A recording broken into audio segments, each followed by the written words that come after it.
Demonstrators have vowed to intensify their protest after a teenager was kicked out of Crowthorne Christian Academy in Midrand, reportedly for violating the school's hair policy. Now, the pupil has dreadlocks. 51-year-old Andries Booysen has been released on 2,000 Rand bail after appearing in court for allegedly assaulting the pupil. Let's bring in some reaction now. We're joined in studio, of course, by Frans Ngobeni from the EFF to give us more on this. A very good morning to you. Thank you so much for joining us. Welcome to Newzroom Afrika.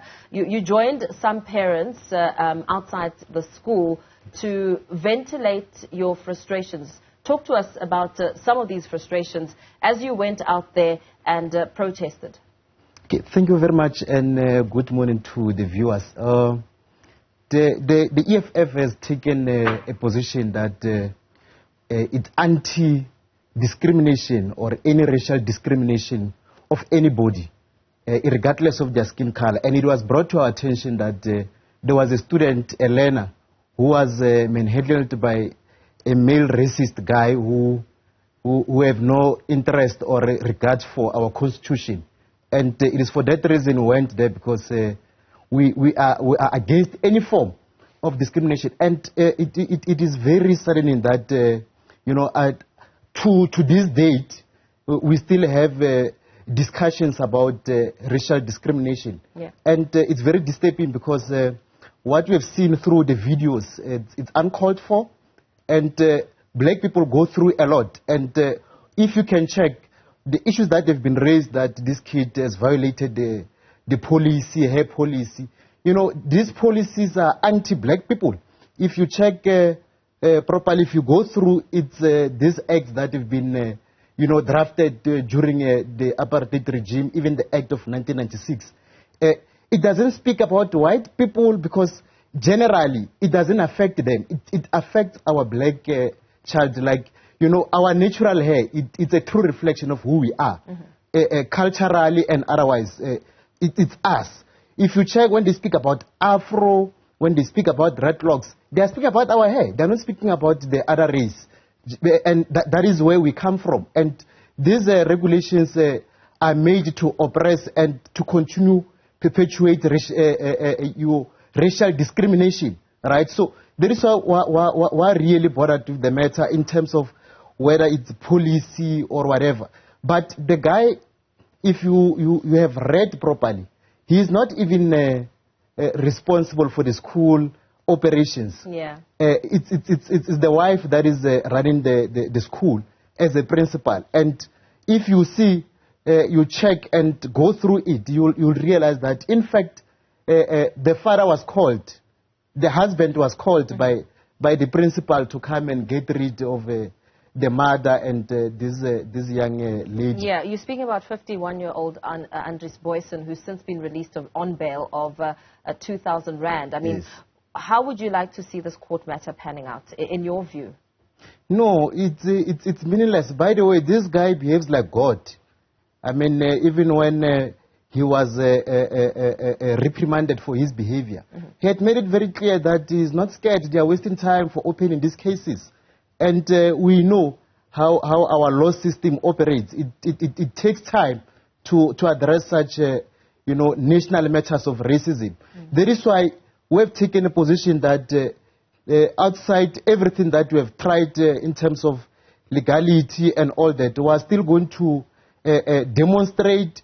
And by the way, the school is going to remain closed. And we have made arrangements. We are engaging with the Department of Basic Education to get alternative for this kid, because that school is not even registered, for that matter. It's not, there are issues with the name of the school and all this. The venue, according to the Education Department, was that the area they had really moved, and that venue is the issue there, not the curriculum in terms of registration. Okay, you say the school's going to remain closed. Is this on your grounds? Because you want to see something happening here? Or, I mean, is this a conversation that the school needs to have? On what grounds will the school remain closed? No, firstly, look, we are going to crush racism by any means necessary. And we're going to make sure that this guy must be brought to book. This national matter now is no longer an issue of school and the mother. That is why we had intervened, because it's beyond what we have seen, because even how the guy was pushing them away.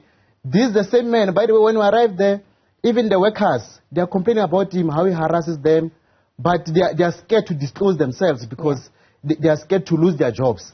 And even where he works, there are people who've been communicating that, no, this guy is very problematic.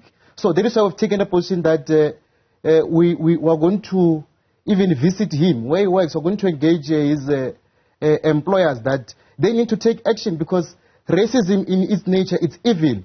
By the way, that school, it's a Christian school, but if you follow in terms of what is happening there, their behavior, it's very evil. There's nothing Christian about the behavior of these owners of that place. So you say, if I understand you correctly, contingency measures for the learners to continue being taught will be made by yourselves, or are you arranging this with the school? Because, I mean, it sounds like a threat when you say the school will remain closed. It means that you will ensure that the school remains closed. No, it's not a threat. We have made it very clear that there are processes that are going to be unfolding as we speak now in terms of the Department of Education. And, by the way, we are very peaceful. So we're not threatening anybody. We came there the first day when we arrived. We requested for a meeting with the principal, not even the perpetrator. We requested a meeting to mediate between the two parties so that we see how we resolve the issue without any violence. But we were met with arrogance because they even blue-ticked the police itself. Police came there, they refused to open for them.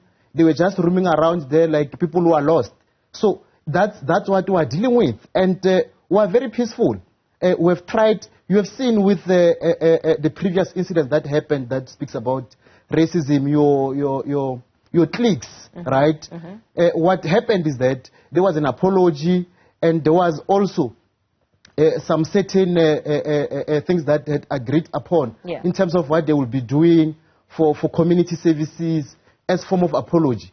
That's what we tried to mediate, but because we are dealing with a mini god of that school there.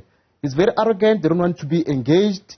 So the only thing that is left, we're going to continue protesting, voicing out and making sure that our people get to understand that racism can't be tolerated.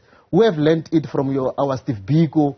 We learned it from our Robert Sobukwe, that we need to be proud of our skin color, our hair.